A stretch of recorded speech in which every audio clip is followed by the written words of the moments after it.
धृतराष्ट्र, पांडु और विदुर के लालन पालन का भार भीष्म के ऊपर था। तीनों पुत्र बड़े होने पर विद्या अध्ययन के लिए भेजे गए।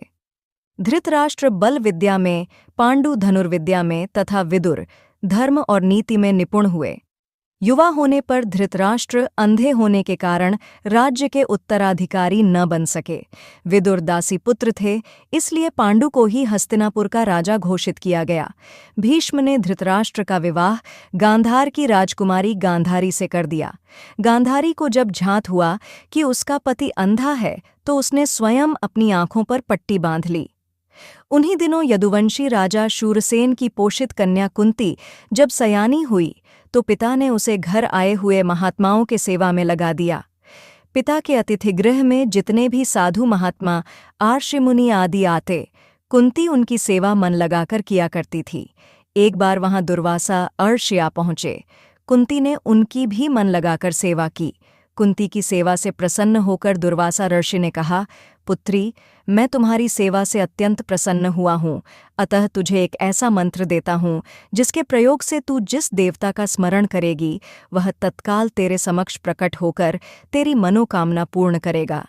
इस प्रकार दुर्वासा आर्षि कुंती को मंत्र प्रदान करके चले गए। एक दिन कुंती ने उस मंत्र की सत्यता की जांच करने के लिए एकांत स्थान पर बैठकर उस मंत्र का जाप करते हुए सूर्यदेव का स्मरण किया। उसी क्षण सूर्यदेव वहां प्रकट होकर बोले, देवी, मुझे बताओ कि तुम मुझसे किस वस्तु की अभिलाषा करती हो।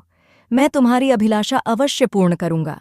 इस पर कुंती ने कहा, हे देव, मुझे आपसे किसी भी प्रकार की अभिलाषा नहीं है। मैंने तो केवल मंत्र की सत्यता परखने के लिए ही उसका जाप किया है।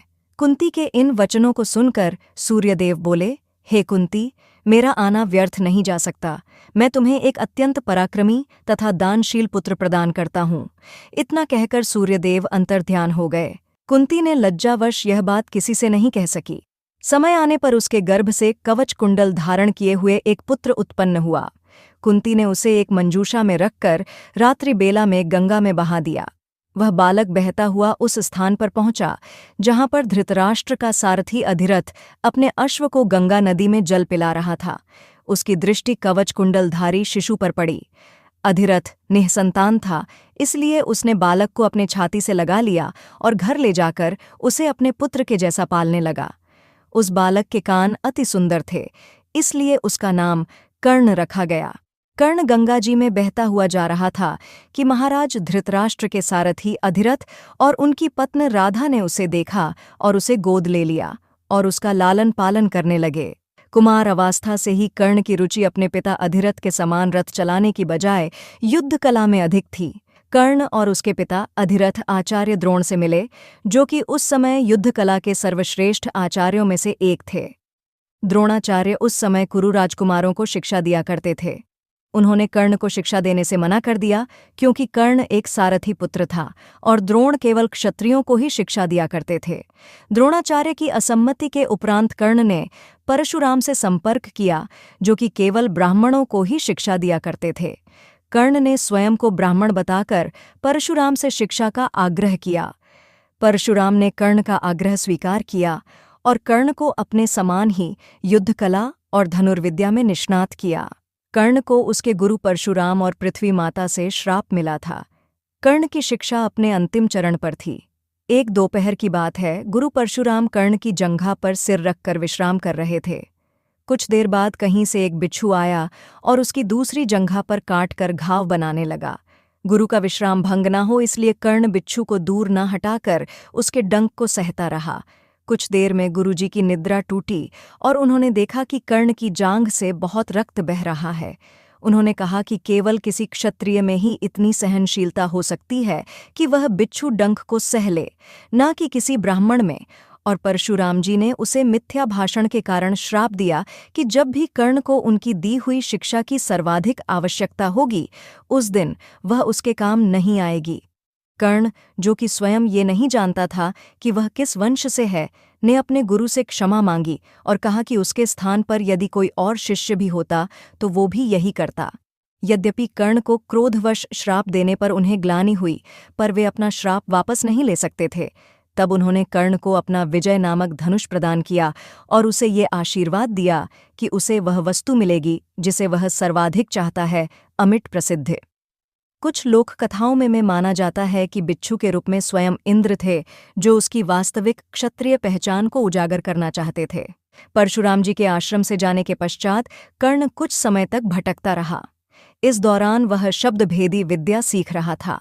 अभ्यास के दौरान उसने एक गाय के बछड़े को कोई वनीय पशु समझ लिया और उस पर शब्दभेदी बाण चला दिया और बछड़ा मारा गया। तब उस गाय के स्वामी ब्राह्मण ने कर्ण को श्राप दिया कि जिस प्रकार उसने एक असहाय पशु को मारा है, वैसे ही एक दिन वह भी मारा जाएगा, जब वह सबसे अधिक असहाय होगा और जब उसका सारा ध्यान अपने शत्रु से कहीं अलग किसी और काम पर होगा। इस प्रकार कर्ण परशुराम का एक अत्यंत परिश्रमी और निपुण शिष्य बना। कर्ण दुर्योधन के आश्रय में रहता था। गुरु द्रोणाचार्य ने अपने शिष्यों की शिक्षा पूरी होने पर हस्तिनापुर में एक रंगभूमि का आयोजन करवाया।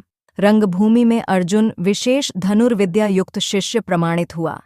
तभी कर्ण रंगभूमि में आया और अर्जुन द्वारा किए गए कर्तव्यों को पार करके उसे द्वंद्व युद्ध के लिए ललकारा। कब कृपाचार्य ने कर्ण के द्वंद्व युद्ध को अस्वीकृत कर दिया और उससे उसके वंश और साम्राज्य के विषय में पूछा, क्योंकि द्वंद्व युद्ध के नियमों के अनुसार केवल एक राजकुमार ही अर्जुन को, जो हस्तिनापुर का राजकुमार था, द्वंद्व युद्ध के लिए ललकार सकता था। तब कौरवों में सबसे ज्येष्ठ दुर्योधन ने कर्ण को अंगराज घोषित किया, जिससे वह अर्जुन से द्वंद्व युद्ध के योग्य हो जाए। जब कर्ण ने दुर्योधन से पूछा कि वह उससे इसके बदले में क्या चाहता है, तब दुर्योधन ने कहा कि वह केवल ये चाहता है कि कर्ण उसका मित्र बन जाए। इस घटना के बाद महाभारत के कुछ मुख्य संबंध स्थापित हुए, जैसे दुर्योधन और कर्ण के बीच सुदृढ़ संबंध बने, कर्ण और अर्जुन के बीच तीव्र प्रतिद्वंद्विता और पांडवों तथा कर्ण के बीच वैमनस्य। कर्ण दुर्योधन का एक निष्ठावान और सच्चा मित्र था। यद्यपि वह बाद में दुर्योधन को खुश करने के लिए द्यूत क्रीड़ा में भागीदारी करता है, लेकिन वह आरंभ से ही इसके विरुद्ध था।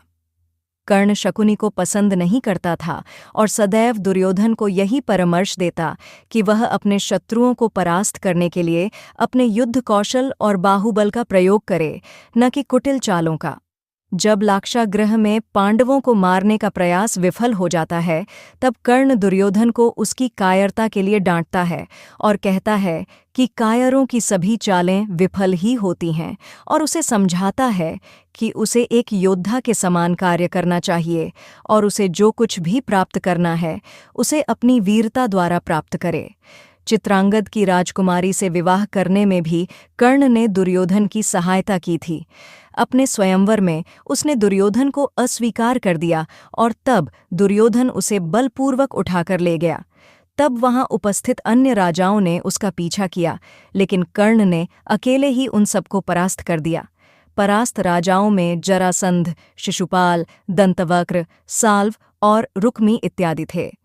कर्ण की प्रशंसा स्वरूप जरसंध ने कर्ण को मगध का एक भाग दे दिया। भीम ने बाद में श्रीकृष्ण की सहायता से जरासंध को परास्त किया, लेकिन उससे बहुत पहले कर्ण ने उसे अकेले परास्त किया था।